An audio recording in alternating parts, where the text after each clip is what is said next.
పుష్పదే తప్పు అన్నట్టుగా రేవంత్ రెడ్డి చేసినటువంటి కామెంట్స్, దానికి కౌంటర్గా మానవ తప్పిదం అంటూ అల్లు అర్జున్ ఇచ్చినటువంటి వివరణ చాలా తెలంగాణ అసెంబ్లీ సమావేశాల్లో చివరి రోజు చాలా సుదీర్ఘమైనటువంటి చర్చ సాగింది. చాలామంది మాట్లాడారు. సంధ్యా థియేటర్లో రేవతి అనే మహిళ తొక్కిసలాటలో మరణించడానికి, ఆ ప్రమాదంలో గాయపడి ఇప్పటికీ ఆసుపత్రిలో కొన ఊపిరితో కొట్టుమిట్టాడుతున్నటువంటి తేజ్ అనేటువంటి ఆమె బిడ్డకు సంబంధించినటువంటి విషయం మీద చాలా పెద్ద చర్చ సాగింది. ఆసక్తికరం. ఒక ఘటన అంటే ఒకరు ప్రాణాలు కోల్పోయి మరొకరు ప్రాణాపాయ స్థితిలో ఉన్నటువంటి ఒక ఘటన మీద తెలంగాణ అసెంబ్లీలో అంత ప్రాధాన్యత ఇచ్చి అంత సుదీర్ఘంగా ముఖ్యమంత్రి మాట్లాడి ఈ స్థాయిలో చర్చ జరగడం అనేది ఒక ఆసక్తికరమైనటువంటి వ్యవహారం. అదే సమయంలో రేవంత్ రెడ్డి చేసినటువంటి ప్రకటన కూడా చాలా ముఖ్యమైనటువంటి అంశాలను ప్రకటించారు. ముఖ్యంగా ఇక నుంచి తెలంగాణలో బెనిఫిట్ షోలు ఉండవు, ప్రీమియర్ షోలు ఉండవు, ఎటువంటి అవకాశాలు లేకుండా ఎటువంటి ఇబ్బందులు రాకుండా అన్ని రకాల చర్యలు తీసుకుంటాం అన్నట్టుగా చాలా కీలకమైనటువంటి ప్రకటనలు చేశారు. సినిమా టికెట్ల పెంపుదలకు కూడా అవకాశం ఇవ్వము, ఇలాంటి అనేక రకాల అంశాలను ప్రస్తావించారు. అదే సమయంలో అల్లు అర్జున్ మీద ఆయన వ్యక్తిగతంగా ఏమైనా టార్గెట్ చేశారా అన్న ప్రశ్నకి ఆస్కారం ఇచ్చేలా రేవంత్ రెడ్డి తీరు కనిపిస్తుంది.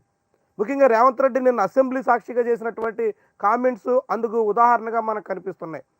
వాస్తవానికి సినిమా థియేటర్ల విషయంలో, సినిమా దగ్గర భద్రత విషయంలో, అల్లు అర్జున్ పాత్ర విషయంలో, అల్లు అర్జున్ తీరు మీద అంతవరకు మాట్లాడి ఆయన సరిపెడితే ముఖ్యమంత్రి స్థానానికి హోందాగా ఉండేది, విషయం వరకు పరిమితం అయ్యేది. కానీ నిన్న రేవంత్ రెడ్డి ఒక అడుగు ముందుకేసి అల్లు అర్జున్ దగ్గరికి సినిమా వాళ్ళందరూ, టాలీవుడ్ వాళ్ళందరూ వెళ్ళి పలకరించారు. ఆయనకి ఏమైనా కన్ను పోయిందా, కాలు ఇరిగిందా, కిడ్నీ పాడైందా, ఇలాంటి కామెంట్స్. వాస్తవానికి ఆయన ముఖ్యమంత్రి స్థాయిలో ఒక వ్యక్తికి సంబంధించి, ఒక ప్రముఖుడికి సంబంధించి, ఒక సెలబ్రిటీకి సంబంధించి, ప్రస్తుతం అల్లు అర్జున్ అనేటువంటి ఆయన మొత్తం భారతదేశ వ్యాప్తంగానే విశేషమైనటువంటి ఇమేజ్ ఉన్నటువంటి హీరో.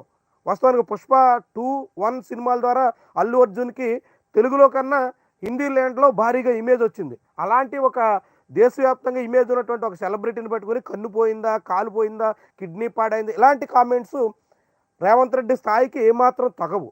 అయితే అదే ఇప్పుడు రేవంత్ రెడ్డి అల్లు అర్జున్ని వ్యక్తిగతంగా టార్గెట్ చేశారా అన్న అనుమానానికి ఆస్కారం ఇస్తుంది. వాస్తవానికి ఆయన సంధ్యా థియేటర్ ద్వారా అల్లు అర్జున్ పాత్ర మీద, అల్లు అర్జున్ వ్యవహార శైలి మీద, సంధ్యా థియేటర్లో జరిగినటువంటి ఘటన మీద పరిమితమైతే ఎవ్వరూ రేవంత్ రెడ్డిని వేలెత్తి చూపడానికి అవకాశం ఉండదు. కానీ ఆయన ఒక అడుగు ముందుకేసి అల్లు అర్జున్ దగ్గరికి కొంతమంది హీరోలు, కొంతమంది టాలీవుడ్ ప్రముఖులు వెళ్ళి ఆయన పలకరించి, పరామర్శించి జైలు నుంచి వచ్చిన తర్వాత మాట్లాడడానికి కూడా తప్పుపట్టేటువంటి రీతిలో రేవంత్ రెడ్డి వెళ్ళారంటే ఖచ్చితంగా ఆయన అల్లు అర్జున్ మీద టార్గెట్ చేసినట్టుగా కనిపిస్తుంది. ఎందుకంటే అనేక రకాల ఉదాహరణ చెప్పచ్చు. వాస్తవానికి సంధ్యా థియేటర్ ద్వారా ఒకరు మరణించారు, మరొకరు చావు బతుకుల్లో ఉన్నారు. అలాంటి ఘటనలు కూడా బాధాకరం, పునరావృతం కాకుండా అడ్డుకోవాల్సినటువంటి బాధ్యత అందరి మీద ఉంది. అటు అల్లు అర్జున్ మీద ఎంత ఉందో, ఇటు హోంశాఖ కూడా చూస్తున్నటువంటి తెలంగాణ ముఖ్యమంత్రి కూడా అంతే బాధ్యత ఉంటుంది. వాస్తవానికి అల్లు అర్జున్ వచ్చిన తర్వాత ఆ థియేటర్ దగ్గర అనుమతి లేదు కాబట్టి లోపల రావడానికి లేదు, అవకాశం లేదని ఆయన అక్కడే థియేటర్ దగ్గరే పంపించేస్తే ఎటువంటి సమస్య ఉండకపోయేది. కానీ పోలీసులే అల్లు అర్జున్ని తోడుకొని థియేటర్లో బాల్కనీ వరకు తీసుకుని వెళ్ళారు. పోలీసులు దగ్గరుండి ఆయనకి లైన్ క్లియర్ చేసి తీసుకెళ్లారు. చాలా క్లియర్గా విజువల్స్లో కూడా కనిపిస్తుంది. అలాంటి ఘటన జరిగింది కాబట్టి ఇప్పుడు పోలీసులు తమ బాధ్యత లేదనిగా అన్నట్టుగా చెప్తున్నారు. ఓకే, అంతవరకు ఓకే. కానీ ఇప్పుడు ఈ ఘటన తర్వాత ఇప్పుడు వ్యవహరిస్తున్నటువంటి తీరు పూర్తిగా అల్లు అర్జున్దే తప్పిదం, అల్లు అర్జున్ వల్ల ఇదంతా జరిగింది, అల్లు అర్జునే దీని కారకుడు అని చిత్రీకరించేటువంటి ప్రయత్నంలో ఉన్నటువంటి రేవంత్ రెడ్డి గడిచిన 2 నెలలుగా అదే హైదరాబాదులో సంధ్యా థియేటర్ ద్వారా ఒక రేవతి అనేటువంటి మహిళ మృతి చెందితే, అదే హైదరాబాదులో శ్రీ చైతన్య నారాయణ స్కూళ్ళు, కాలేజీల్లో 6 చనిపోయారండి ఈ 2 నెలల్లో. నవంబరు, డిసెంబర్ నెలల్లో కలిపి 6 వివిధ కారణాలతో ప్రాణాలు కోల్పోయారు. శ్రీ చైతన్య, నారాయణ, ఇక్కడ ఒక్కరు చనిపోయారు. ఓకే, ఒక్కరైనా 6 ఎంతమంది చనిపోయినటువంటి బాధాకరమే. కానీ మరి ఒక్కరు చనిపోయిన దాని గురించి ఇంత పెద్ద చర్చ చేసి ఇంత పెద్ద సమయాన్ని వెచ్చించినటువంటి ముఖ్యమంత్రి 6 చనిపోతే కార్పొరేట్ శ్రీ చైతన్య నారాయణ స్కూళ్లలో ఎందుకని స్పందించలేదు, ఎందుకని పల్లెత్తు మాట మాట్లాడటం లేదు? ఓకే, అవన్నీ వదిలేద్దాం. 6 చనిపోయారు శ్రీ చైతన్య నారాయణ కాలేజీల్లో, రెగ్యులర్గానే చాలామంది విద్యార్థులు ప్రాణాలు పోతున్నాయి కాబట్టి వాటి మీద ప్రభుత్వం తీసుకోవాల్సిన చర్యలు తీసుకుంటుంది అనుకుందాం. మరి అదే హైదరాబాద్లో, అదే టాలీవుడ్లో మోహన్ బాబు మీద హత్యాయత్నం కేసు పెట్టారు. ఆయన ముందస్తు బెయిల్కి వెళ్తే హైకోర్టు బెయిల్ నిరాకరించింది. మరి ఇప్పటివరకు మోహన్ బాబుని అరెస్ట్ చేశారా? నేరుగా బాధితుడి దగ్గరికి వెళ్ళి ఆయన క్షమాపణ చెప్పి తిరిగి వచ్చేటంత వరకు కూడా పోలీసులు ఆయన ఏమీ చేయనటువంటి పరిస్థితి ఉంటే, మోహన్ బాబు విషయంలో చట్టం ఒక రకంగా, అల్లు అర్జున్ విషయంలో మరో రకంగా ఎందుకు పనిచేస్తుంది? సందేహం వస్తుంది కదా.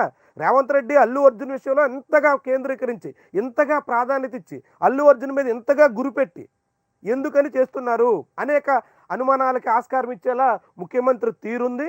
దానికి తగ్గట్టుగా ఆ రోజు అల్లు అర్జున్ వ్యవహార శైలి ఉంది. చివరికి నిన్న అదంతా మానవ తప్పిదం, అలాంటివి పునరావృతం కాకుండా చూసుకుంటాం, ఇది మా బాధ్యత, సినిమాకి గవర్నమెంట్ చాలా సహకరిస్తుంది అన్నట్టుగా చాలా అల్లు అర్జున్ మాట్లాడున్నారు.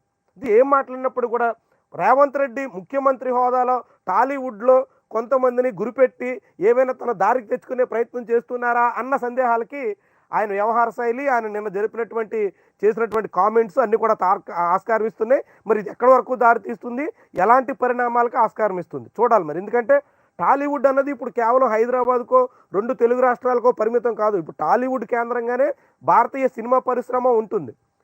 ఈ మొత్తం ఇండియన్ సినిమా హిస్టరీలో బిగ్గెస్ట్ హిట్స్ అన్నీ టాలీవుడ్ నుంచే వస్తున్నాయి. అంత పెద్దగా ఇప్పుడు మొత్తం ఓల్ ఇండియానే ప్రభావితం చేసే స్థాయిలో టాలీవుడ్ ఉంది. అయితే ఆ సినిమాలు ఎలాంటి సినిమాలు తీస్తున్నారు, స్మగ్లర్లు, రకరకాల అభిప్రాయాలు చాలా ఉన్నాయి. అంటే ఎప్పుడు సిచ్యువేషను, ఆ రోజు సందర్భం, సొసైటీ తగ్గట్టుగానే సినిమాలు ఉంటాయి.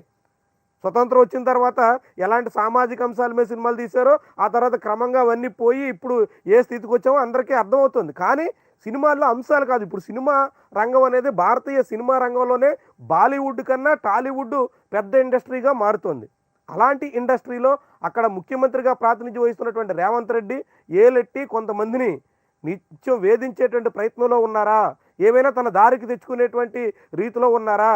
తనకి చెప్పినట్టుగా నడవకపోతే తాను ఏదైనా చేయగలనని ఆయన చెప్పదలుచుకున్నారా? ఇలాంటి అనేక అనుమానాలకి, అనేక ప్రశ్నలకి ఊతమిచ్చేలా రేవంత్ రెడ్డి తీరు కనిపిస్తుంది. ఇది టాలీవుడ్ మొత్తం తెలుగు ప్రేక్షకులే కాకుండా దేశం అంతా ఆకర్షించే పరిణామంగా మారుతుంది. చాలా పెద్ద వ్యవహారంగా ఇది తయారవుతుంది.